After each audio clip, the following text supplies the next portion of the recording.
नमस्कार, मैं हूं आपके साथ पवन नारा। और जम्मू कश्मीर के हंदवाड़ा में सेना के कैंप पर हमला हुआ है। आतंकवादियों और सुरक्षा बलों के इस वक्त गोलीबारी हो रही है और आतंकवादियों ने राजपूताना राइफल्स के जिस कैंप पर हमला किया था उन्हें घेर लिया गया है और आतंकवादियों और सेना के बीच गोलीबारी चल रही है।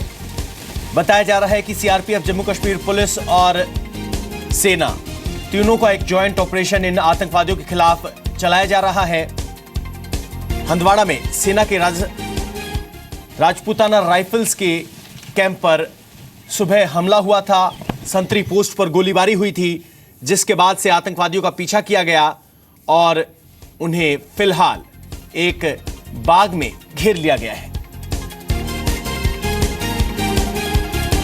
यह आज सुबह की घटना है जब आतंकवादियों ने राजपूताना राइफल्स के कैंप पर हमला किया था, फायरिंग की थी, जिसका सेना की तरफ से मुंहतोड़ जवाब दिया गया। जिसके बाद आतंकवादियों ने वहां से भागने की कोशिश की। और ज्यादा जानकारी के लिए खालिद हुसैन हमारे साथ फोन लाइन पर जुड़ गए हैं। खालिद, क्या जानकारी निकल कर आ रही है? कितने बड़े इलाके में घेरा गया है और क्या अपडेट? देखिए, ये हमले के बाद इन्होंने भागने की कोशिश की थी, लेकिन इन्हें पास ही जो ऑर्चर्ड है उसमें ट्रैप कर लिया गया है और उसके बाद से फायरिंग वहां करीबन पिछले 15-20 मिनट से लगातार चल रही है और पूरे इलाके को घेरे में कर लिया गया। मैं आपको बताऊं, करीबन 6-6:15 बजे इन्होंने 30 RR जो राष्ट्रीय राइफल का कैंप है उसके सेंट्री पोस्ट पे फायर करने की कोशिश की थी और उसके बाद शायद इनकी मंशा थी कि ये कैंप में घुसे, लेकिन जो मुस्तैद जवान थे उनके रिटेलिएशन की वजह से इन्हें भागना पड़ा। और लेकिन भागने के तुरंत बाद इस इलाके को कॉर्डन में लिया गया।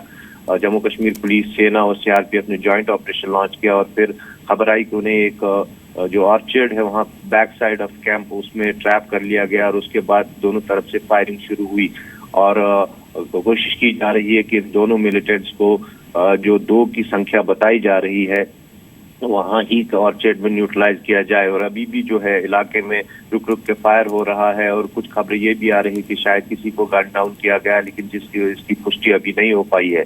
इलाके में कॉर्डन कर लिया गया है और लगातार जो है वो वहाँ फायर चल रहा है और पूरे इसके अलावा जो नाके हैं पूरे लंगेट इलाके के रास्ते उन पे नाके लगा दिए गए हैं ताकि अगर वहाँ से कोई मूवमेंट हो तो उसको भी ट्रैप किया जाए।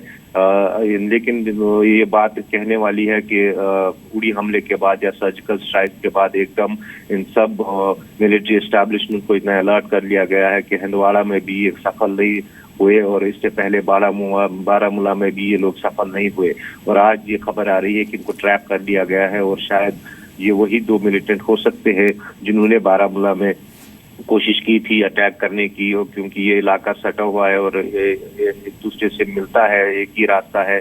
जो कैंप हमने बारामूला में देखा था वो हाईवे पर था और वो हाईवे हंदवाड़ा से ही मिलता है और उसके बाद हंदवाड़ा के लंगेट में ये अटैक होना कहीं कड़ी मिलती है कि शायद ये वही 2 मिलिटेंट हो जिन्होंने बारामूला में कोशिश की थी, अब लंगेट में कोशिश की, लेकिन यहाँ इन्हें ट्रैप कर लिया गया है। जी, ऑपरेशन जो चलाया जा रहा है इसमें भारतीय सेना के अलावा क्या जम्मू कश्मीर पुलिस और बाकी एजेंसियां भी शामिल हैं और कितने बड़े इलाके को घेरा गया है? देखिए, ये जॉइंट ऑपरेशन है, पूरे लंगेट को कॉर्डन में लिया गया है। इसमें मैं आपको बता दूं, जम्मू कश्मीर पुलिस का स्पेशल ऑपरेशन ग्रुप जो एक्सपर्ट होता है एनकाउंटर्स के लिए, उनको ले लिया गया है। साथ ही सेना भी है और सीआरपीएफ भी है और तीनों मिलके ये जो सुरक्षा बल की विंग्स है ये इन्होंने इस पूरे इलाके को लंगेट को कॉर्डन में ले लिया गया है। लेकिन खास तौर पर 0 इन जो है उस ऑर्चर्ड को किया गया है जहां पर फायर वापस हुआ है। जी, बहुत बहुत शुक्रिया आपका इस जानकारी के लिए। यानी जम्मू कश्मीर के हंदवाड़ा में फिलहाल आतंकवादियों को सेना ने घेरा हुआ है और मुठभेड़ जारी है।